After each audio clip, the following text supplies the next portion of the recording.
भाद्रपद महिन्याच्या कृष्ण पक्षातील अष्टमी तिथीला दरवर्षी कृष्ण जन्माष्टमी साजरी केली जाते. भगवान श्रीकृष्णाचा जन्म या दिवशी झाल्याने सर्व भक्त या दिवशी भक्तिभावाने कृष्णाची पूजा आणि व्रत करतात. कृष्ण जन्मोत्सव हा भाविकांसाठी मोठा सोहळा आणि उत्सव असतो. हिंदू धर्मात जन्माष्टमी मोठ्या आनंदात साजरी करतात. भगवान विष्णूचा 8वा अवतार म्हणजे श्रीकृष्ण. त्यांचा जन्म भाद्रपद महिन्याच्या कृष्ण पक्षातील अष्टमीला रोहिणी नक्षत्रात झाला होता. यावर्षी जन्माष्टमी कधी आहे याबद्दल लोकांमध्ये थोडा गोंधळ आहे.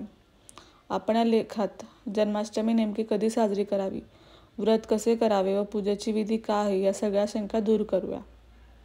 यंदा जन्माष्टमी केव्हा साजरी करावी? जन्माष्टमी अष्टमी तिथी ही रोहिणी नक्षत्राच्या योगावर ठरते. यावर्षी अष्टमी तिथी आणि रोहिणी नक्षत्र वेगवेगळ्या दिवशी येत असल्यामुळे जन्माष्टमी 2 दिवस असणार आहे. पंचांगानुसार 15 ऑगस्टला अष्टमी तिथी रात्री 11:49 सुरू होईल आणि 16 ऑगस्टला रात्री 9:34 संपेल. त्यामुळे 15 ऑगस्टला कृष्ण जन्माष्टमी साजरी केली जाईल, तर वैष्णव लोक 16 ऑगस्टला जन्माष्टमी मानतील. कृष्ण जन्माष्टमी महत्त्व.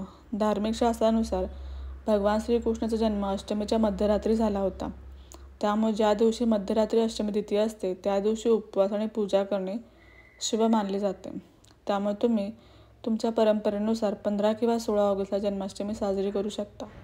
मात्र शास्त्रानुसार 15 ऑगस्टचा दिवस जास्त चांगला आहे असं मानलं जातं. जन्माष्टमीची पूजा कशी करावी?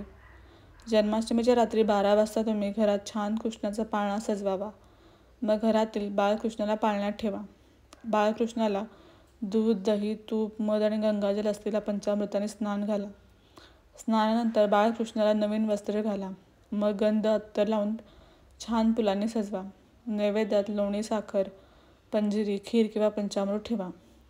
मग पाळणा हलवा व यावेळी कृष्ण भजन गा.